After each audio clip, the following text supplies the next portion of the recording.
Go. Hi, we're here at J-Tech again. My name is Shane Gibson. Here going today to give a quick brief explanation on how to test for cylinder taper and ovaltisity. There's a couple of different ways and everything you have to do it depending on what you're trying to do.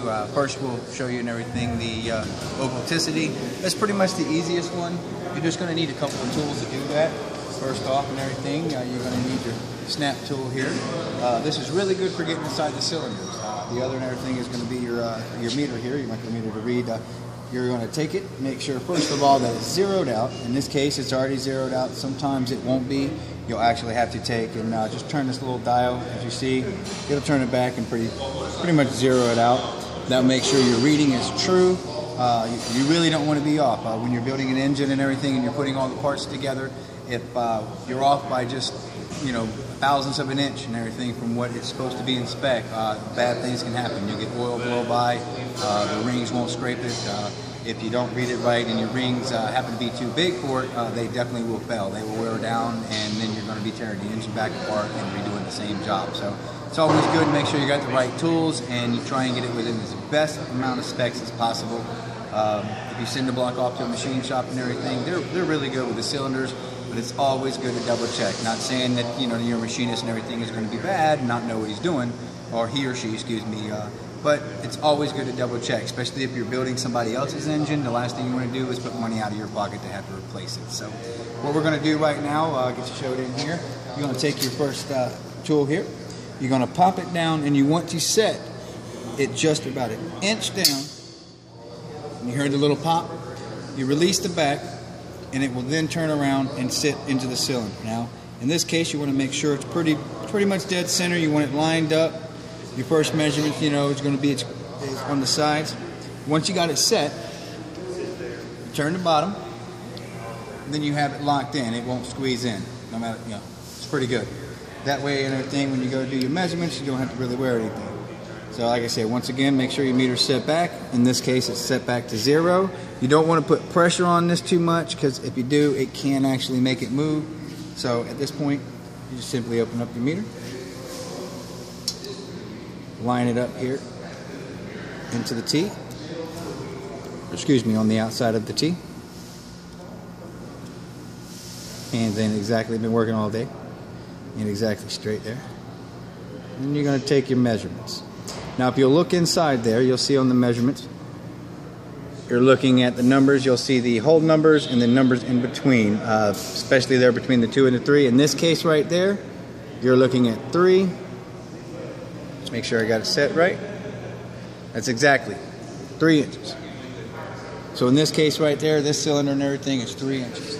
Now, that's your first measurement. To make sure and everything that you got the ovaltisity, you're going to turn around and do the same thing, but you're going to turn your tool at a 90-degree angle. So pretty much you should be having a T, or you're pretty much going to have a T in the middle of it. Just imagine like a big X, or a big T going through the middle of it.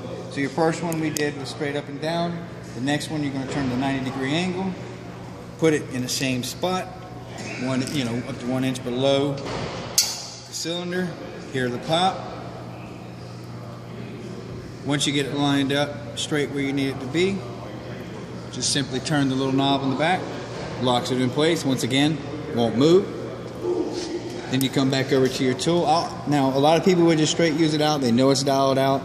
I still like to run it back, making sure something never happened. Better safe than sorry, especially when you're messing with internals. One wrong thing going wrong inside, you'll blow your whole engine apart. I've seen rings blow on a brand new engine. I've seen bearings be put in wrong, all different kind of stuff, and it will destroy your engine. You will throw rods. I'll show you in another video what happens when you don't put the bearings in right. We have several engines around here and everything that have holes in the side of the block, and these are diesel engines. They're cast iron blocks. So when parts go flying, they're moving at really high speeds, and a lot of stuff can happen. Oil goes everywhere. Bad things happen. People get hurt if you're not careful. So, all right. So in this case, you just take the same measurement back. Open it up, get it centered. Now see, in this case, we're at the 3-inch mark. But if you notice, this one here, it's just a little past, I'd say 11. So you're looking at 3.11, okay? So at that same thing, you're looking at this point, you would say it's not completely open.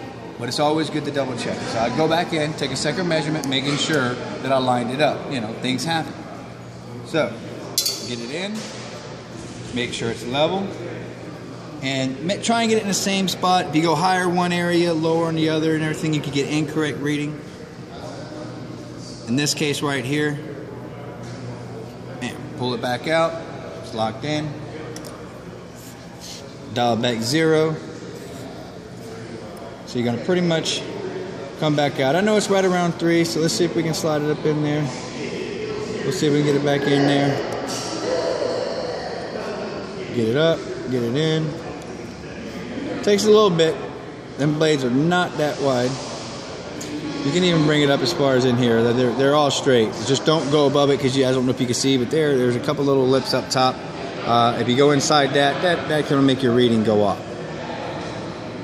In this case, you're getting pretty much the same reading.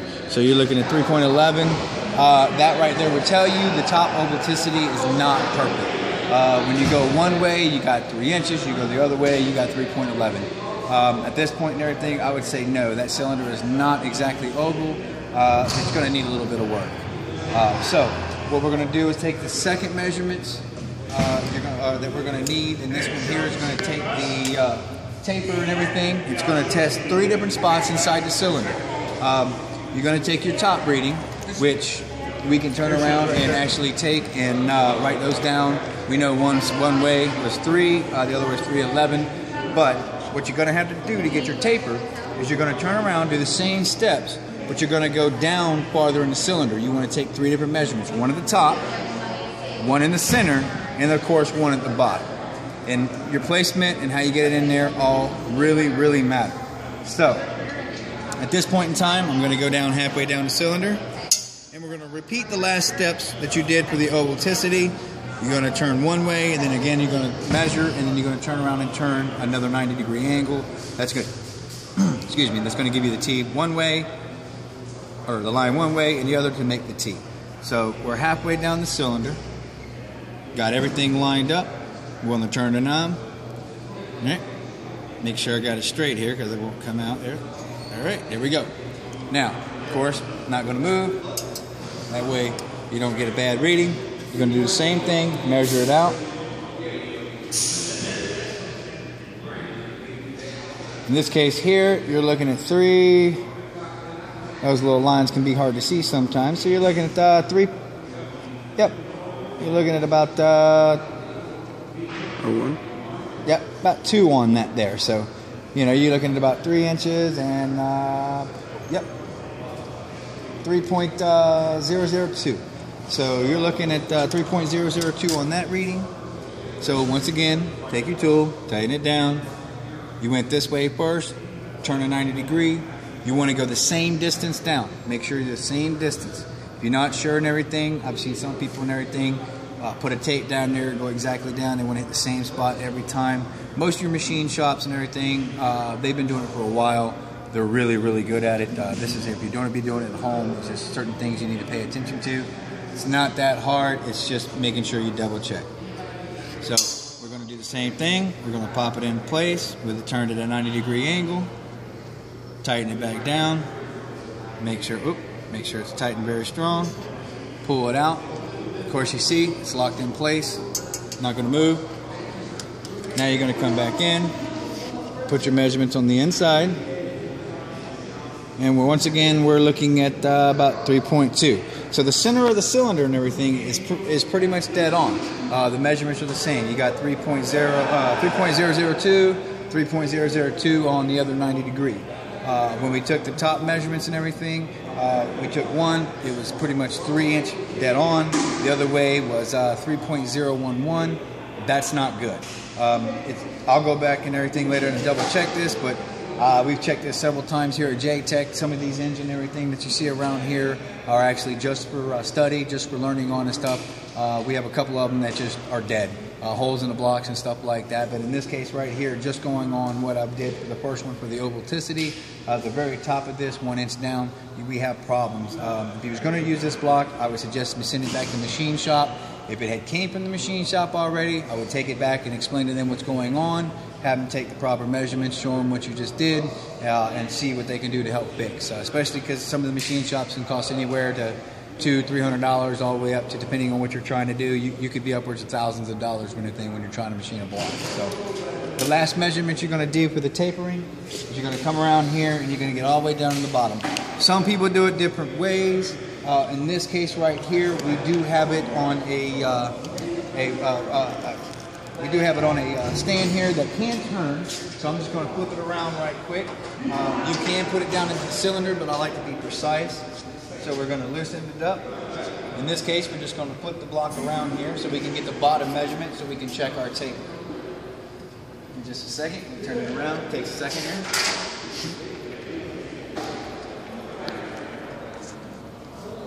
All right. And as you can see and everything in the bottom of the block here, real quick, you're looking at, you see a lot of rust. I mean, this is an old block. It's not going to be, this block's probably not going to be used again. It's like I said, it's just here and everything. We're looking around. Let's see. Now, you're going to have to grab the tool, put it up on the paper. Excuse me here, guys. Now, go back to the same cylinder. Make sure you know the one you was doing. You're going to then turn around, come to the bottom of the block. Push in your tool, make sure it's all flush, square. Then you're going to go down to the bottom of the cylinder. See if we can get in there right quick. And it's very important that you go down but no more than an inch, because you want to make sure you get down in there. Of course, you know cylinders and everything like that. You got rings, you got swelling. It'll stick in there once everything's hot. Everything seals up real nice and stuff. So you're going to get down in there, get it in, turn your tool. Make sure you got it lined up straight. You don't want it cockeyed. Then you're going to turn around and pull your tool out. Of course, make sure it's strong. Make sure it's in. You don't want it to turn around and be loose. When you go to measure it, it can mess up all your measurements. Like I said, I quickly zero my stuff back out. See, in this case right here, everything's down. That's why I said in the beginning of the video, always double check your measurement, your tool, because in this case, it needs to actually be fixed. So it's all zeroed back out. It's so simple. You just turn it, make sure it's zeroed out. Pull your tool out. Simply put your measurement in there. And in this case, we're at 3. Yep. 3.086 on the one way. And then, once again, repeat the same steps. You'll be turning around, push your tool in, turn it at a 90-degree angle. Get it down into the cylinder there. Turn your back angle. Oh, it doesn't matter if it does that. You can actually turn it back until you tighten it down. Make sure you go down to the same depth. It's always real easy, the same depth every time. A little higher, a little less, and you won't have a true reading. Let me tighten it off. It's good to go. Grab your tool. Once again, make sure it's zeroed out. In this case, it is zeroed out. You're going to open your tool up.